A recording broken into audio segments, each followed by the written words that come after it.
কবর খুব একাকিত্বের জীবন। আসলে মৌতের যে যন্ত্রণার কথা আমরা বলি না, এটা সবচেয়ে বড় বিষয়টা কি জানেন? এর শারীরিক কষ্ট তো আছেই, এই যে দুনিয়ার সবার থেকে বিচ্ছেদ, এটাই হচ্ছে যন্ত্রণা।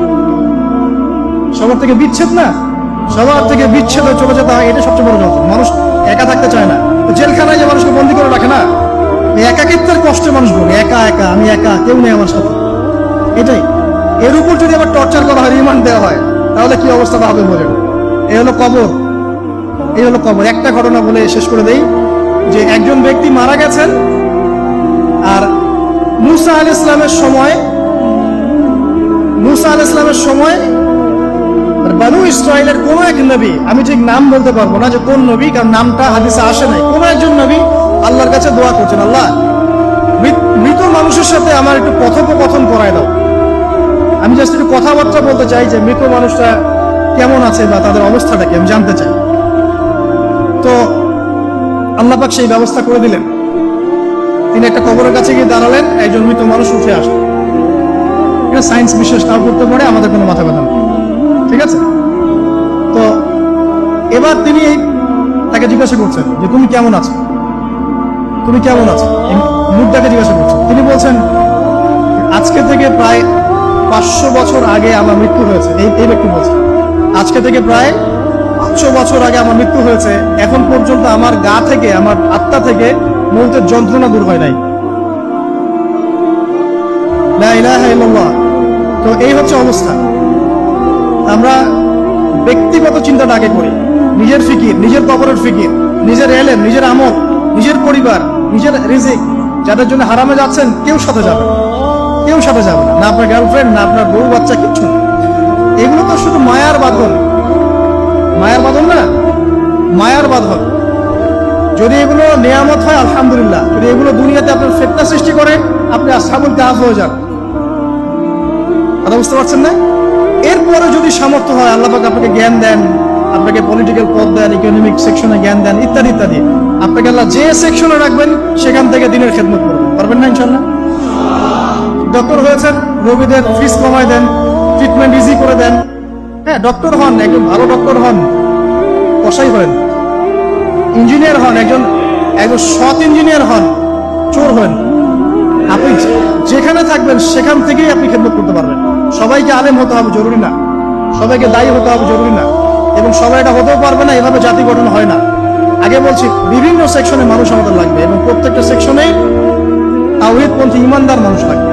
ইবলিস যখন আদম আলাইহিস সালাম এবং হাওয়া আলাইহিস সালাম তাদেরকে যখন জান্নাত থেকে বের করিয়ে দেয়, প্রলোভন দিয়েছিল, মিথ্যা প্রলোভন, যে হাল আদুল্লুকুম, হে আদম এবং হাওয়া, আমি কি তোমাদেরকে জানিয়ে দিব, আলা শাজারাতিল খুলদি ওয়া মুলকিন লা ইয়াবলা, হে আদম এবং হাওয়া, আমি কি তোমাদেরকে জানিয়ে দিব এমন একটা গাছের ব্যাপারে, যেই গাছের ফল খেলে পরে তোমরা চিরস্থায়ী হয়ে যাবে এবং কোনোদিন মরবে না।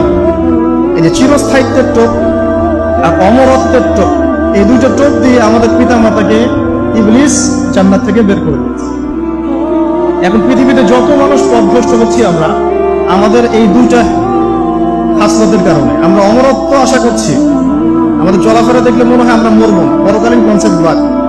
একটা হচ্ছে চিরস্থায়িত্বের টোপ, ক্ষমতা, এই যে ক্ষমতার দাপ, এই দুটো আমাদেরকে কিন্তু পথভ্রষ্ট করছে। ঠিক একই অস্ত্র ছিল ইবলিসের। সূরা আরাফ পড়ে দেখেন, আমি কোনো কিছু বানিয়ে বলছি না। তখন আল্লাহ পাক বললেন যে ইয়া বানি আদম, হে বনু আদম, আদমের সন্তান যারা আছো, আমাদেরকে আল্লাহ পাক বলছে তোমরা শোনো, লা ইয়াফতিনান্নাকুমুশ শাইতান, শয়তান যেন তোমাদেরকে ফিতনায় না ফেলতে পারে। কামা আখরাজা আবাওয়াইকুম মিনাল জান্নাহ, ঠিক যেমন করে তোমাদের পিতামাতাকে শয়তান জান্নাত থেকে বের করে দিয়েছে। যেহেতু আমাদের পিতা আর মাতাকে শয়তান জান্নাত থেকে বের করে দিয়েছে, আল্লাহ পাক এই আদমের সন্তানদেরকে বলছেন তোমরা সতর্ক থেকো, তোমাদেরকে যেন শয়তান জান্নাত থেকে যেভাবে বের করেছিল তোমার পিতা মাতাকে, এমন করতে না পারে। আর কি করতে না পারে? ইয়ানজিউ আনহুমা লিবাসাহুমা লিয়ুরিয়াহুমা মিন সাওয়াতিহিমা। পড়ে দেখেন সূরা আরাফ। আল্লাহ বলছেন মনে রেখো আদমের সন্তানরা, ইবলিস কিন্তু শুধু তোমার পিতা মাতাকে জান্নাত থেকে বের করেই দেয় নাই, বরং গাছের কাছে নিয়ে গিয়েছিল, ফল খাওয়ার সাথে সাথেই তাদের গায়ের পোশাক খুলে পড়ে গিয়েছে। তাহলে আমাদের পিতামাতাকে জান্নাতে নগ্ন করে দিয়েছিল কে? সেই কথা আল্লাহ পাক বলছেন আদম সন্তানদেরকে, তোমরা সতর্ক থেকো, তোমাদেরকে যেন ইবলিস নগ্ন করতে না পারে, ঠিক যেমন করে তোমাদের পিতামাতাকে করেছে। তাহলে এখন যে পুরো বিশ্ব জুড়ে নগ্নতার যে সংস্কৃতি চলছে এরা কার এজেন্ডা বাস্তবায়ন করছে বুঝতে পারছেন?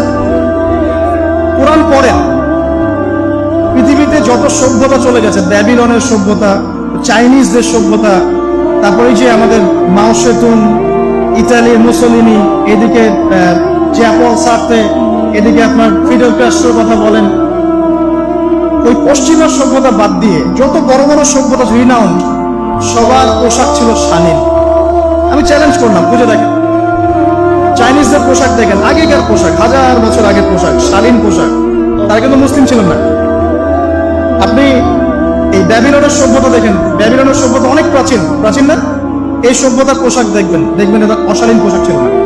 এমনকি আইয়ামে জাহিলিয়াত যেটা আমরা বলি, নবী সাল্লাল্লাহু আলাইহি ওয়াসাল্লাম যখন জন্ম নেননি তার আগের সময়, ওই সময়ে যে মানুষ জেনা করতো, মেয়েকে যে কন্যা সন্তানকে জীবিত দাফন করতো, তারপরেও ওদের পোশাক শালীন ছিল। হঠাৎ করে বিশ্বে একটা সভ্যতা আসলো পশ্চিম থেকে, তারা বলতো যে পোশাক শর্ট হতে হতে হতে হতে এক পর্যায়ে বিকিনি করে করা শুরু, এবং এখন ওরা সারা বিশ্বে ওটা ছড়িয়ে দিচ্ছে, আমরা সবাই ওটাকে গ্রহণ করছি। আমরা বলছি 1000 বছরের সময়। এখন দেখেন আল্লাহ পাক কি বলছেন, ওয়াইদা ফাআলু ফাহিশাতান, ওই সূরার মধ্যে আছে, যখন তারা কোনো ফাহিশা কাজ করে তারা বলে, তারা বলে ওয়াজাদনা আলাইহি আবানা, আমরা এগুলো আমাদের বাপ দাদাদেরকে দেখেছি করতে। যখন তারা কোনো ফাহিশা কাজ করে তারা বলে, অশ্লীল কাজ করলে বলে, আমরা এগুলো দেখেছি বাপ দাদা পিতৃপুরুষ থেকে করে আসছি। আল্লাহু আমারানা বিহা, আল্লাহ আমাদেরকে আদেশ করেছে। আল্লাহ বলেছেন কুল ইন্নাল্লাহা লা ইয়া'মুরু বিল ফাহশা, আল্লাহ পাক কখনো অশ্লীল কাজের আদেশ করতে পারেন না। আচ্ছা, কুলুনা আল্লাহি মা লা তা'লামুন, তোমরা কি আল্লাহ সম্পর্কে এমন কথা বলছো যে কথা তোমরা জানো না? আল্লাহ কিসের আদেশ করেন? আল্লাহ বলছেন কুল আমারা রাব্বি বিল কিস, নবী বলে দিন আল্লাহ পাক আদেশ করেন ন্যায় বিচারের আদেশ করেন। ওয়া আকিমু ওয়ুজুহাকুম ইনদা কুল্লি মসজিদ, এবং প্রত্যেক নামাজের ওয়াক্তে নিজের চেহারাটাকে একনিষ্ঠভাবে আল্লাহর দিকে ফেরাবে, এই আদেশ আল্লাহ পাক করেন। ওয়া আকিমু ওয়ুজুহাকুম ইনদা কুল্লি মসজিদ ওয়াদউহু মুখলিসিনা লাহুদ্দিন, এবং একনিষ্ঠভাবে তোমরা আল্লাহকে ডাকবে, দোয়া করবে, এই আদেশ আল্লাহ পাক করেন। আল্লাহ পাক কি অশ্লীল কাজের আদেশ করতে পারেন? ইতিহাস পড়ে দেখেন, আমি নিজে হিস্ট্রির ছাত্র, আপনি পড়ে দেখবেন, পুরো ঐতিহাসিক পটভূমি পড়ে দেখবেন, মানুষ এই ঊনবিংশ শতাব্দী আসার আগে এত অশ্লীল ছিল না। এখনকার বিশ্বে যত সমস্যা চলছে, কয়েকটা বলি, রিবা বা সুদ, জেনা বা উন্মুক্ত যৌনাচার, তারপরে বেপরদামি অশ্লীলতা, 4 নাম্বার আপনার মাদক, ঠিক আছে, 5 যে বড় মহামারী পর্নোগ্রাফি, যত বড় বড় মেজর সমস্যাগুলো চলছে যেগুলো ইয়াং জেনারেশনকে ধ্বংস করে দিচ্ছে, এইগুলোর ম্যাক্সিমাম এসেছে কিন্তু পশ্চিম থেকে। খেয়াল করে দেখবেন, এগুলো কিন্তু বাংলাদেশ থেকে আসে নাই, আসছে ভারত থেকে আসছে, পাকিস্তান থেকে আসছে, সাবকন্টিনেন্ট থেকে আসে নাই, এগুলো দেখবেন একটা নির্দিষ্ট জায়গা থেকে আসছে। তো এই কারণে আমাদের সতর্ক দৃষ্টি রাখতে হবে যে বস্তুবাদী উন্নয়ন সবকিছু নয়। হ্যাঁ, আমরা জিডিপি বাড়ালাম, ইন্ডাস্ট্রিজ গড়লাম, মঙ্গলে চলে গেলাম, চাঁদে গেলাম, ওকে ফাইন, এগুলোর কেউ বিরোধিতা করবে না, এটা ভালো, নেশনকে এগিয়ে নিতে হবে, এটাই এডুকেট ধারণা, এবং এডুকেটেই করতে হবে, কিন্তু নৈতিকতার বিসর্জন দিয়ে নয়। নৈতিকতার বিসর্জন দিয়ে ধর্ম থেকে দূরে চলে এসে নাস্তিকতায় বিশ্বাসী হয়ে আল্লাহকে বাদ দিয়ে, রাসূলকে বাদ দিয়ে এই বস্তুবাদী উন্নয়ন আমাদের পরকালকে বাঁচাতে পারবে না। তো পরকালকে বাঁচিয়ে রেখে আমার দুনিয়াকে উন্নয়ন করতে হবে, এবং দুনিয়ার উন্নয়নটা অবশ্যই জরুরি। সারা বিশ্ব যখন এগিয়ে যাচ্ছে, আমরা কেন পিছিয়ে থাকবো? আমি তো এটাও বলি যে এটা অনেক মাদ্রাসার লাইনে যারা আছেন তারা আমার সাথে একটু বিরোধিতা করেন এই বিষয়ে, কিন্তু আমি নিজেই বলি যে সিলেবাসের মধ্যে পরিবর্তন নিয়ে আসার চেষ্টা করতে হবে। শুধুমাত্র এককেন্দ্রিক শিক্ষায় কেন শিক্ষিত হব? এই যুগে চলার জন্য যে উপকারী জ্ঞানগুলো দরকার সেগুলো শিখতে হবে আমাদেরকে। আমাদের আইসিটির জ্ঞানের দরকার আছে, আমাদের ইংরেজির জ্ঞানের দরকার আছে, ম্যাথামেটিক্স দরকার আছে, সায়েন্সের দরকার আছে, আমাদের তথ্য প্রযুক্তি জানতে হবে, অর্থনীতির জ্ঞানের দরকার আছে, পলিটিক্যাল সায়েন্সের দরকার আছে, জিও পলিটিক্স দরকার আছে। এগুলো বাদ দিয়ে শুধু যদি আমি মুখস্থ করে যাই, এই জ্ঞানটা আমার কি কাজে দিবে আমাকে? এই কথাটা অনেকে নেগেটিভলি নেয়, কিন্তু আমি আসলে তাদের ব্যাপারে তাদের সাথে তর্ক করতে চাই না। আমি আমার কনসেপ্ট লালন করি, আমি এতটুকুই বলছি। এবং যারা শিক্ষিত মহল আছেন, বুদ্ধিজীবী মহল আছেন, যারা দেশ সম্পর্কে ভাবেন, যাদের নিয়ে ভাবেন, উম্মাহ নিয়ে ভাবেন, তারা কিন্তু আমার সাথে একমত হবে ইনশাআল্লাহ যে আমরা কিন্তু এই জায়গাটাতে পিছিয়ে পড়তেছি। আল্লাহ পাক আমাদেরকে কনস্ট্রাকটিভ সিলেবাসে পড়াশোনা করার তৌফিক দান করুন, এবং জেনারেল লাইন থেকে আপনি বয়কট করে একদম ইয়েতে চলে আসতেছেন কেন? জেনারেল লাইনে পড়ছেন, পড়েন, আপনার এই জ্ঞানটাকে আপনি ইসলামের কল্যাণে কাজে লাগাতে পারবেন না? সবাইকে কি আলেম হতে হবে?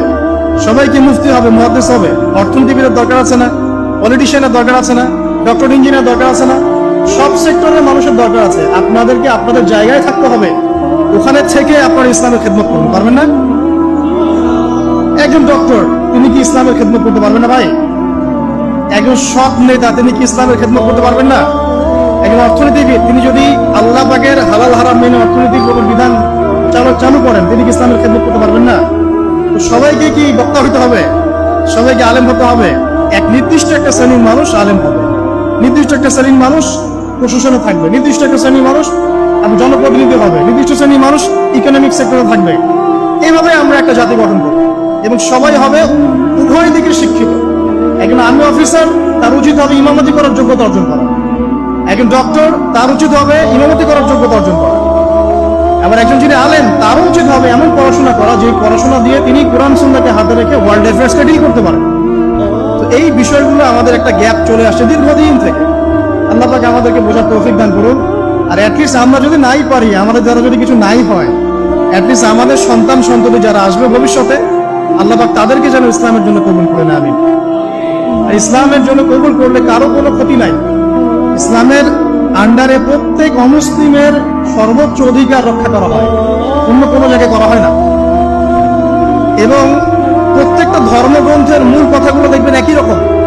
এক আল্লাহর কথা বলছেন, একজন শেষ নবীর কথা বলছেন, সত্য কথা বলার কথা বলছেন, ন্যায়ের পথে চলার কথা বলছেন। প্রত্যেকটা ধর্মগ্রন্থ পড়ে দেখেন, এই যে ওল্ড টেস্টামেন্ট বলেন, নিউ টেস্টামেন্ট বলেন, বেদ বলেন, আপনি বাইবেল বলেন, পড়েন, একটু পড়েন, তুলনামূলক ধর্মতত্ত্বের বইগুলো পড়েন, দেখবেন অনেক মিল আছে। সবাই যদি যার যার ধর্ম পালন করেন, কোনো সমস্যা আছে? সবাই যদি যার যার ধর্মের নৈতিক বিষয়গুলো মেনে চলে, কোনো সমস্যা আছে? এই সহজ সরল কথাগুলো আমরা জনগণকে বোঝাতে ব্যর্থ হচ্ছি। এই সুযোগ নিয়ে এক শ্রেণীর মানুষ এক দলকে আরেক দলের বিরুদ্ধে লাগিয়ে দিচ্ছে, স্বার্থ খুঁজে, নিজের স্বার্থে, দুনিয়ার স্বার্থে, এবং ওই যে বললাম একটা সভ্যতার কথা, ওদের স্বার্থে শান্তিপূর্ণ একটা জনসমষ্টির মাঝে ফাসাদ লাগিয়ে দিচ্ছে উদ্দেশ্যপূর্ণ ভাবে কিছু মানুষ। এদেরকে চিনতে শিখুন, এদেরকে বয়কট করতে শিখুন। আল্লাহ পাক তৌফিক, বোঝার তৌফিক দান।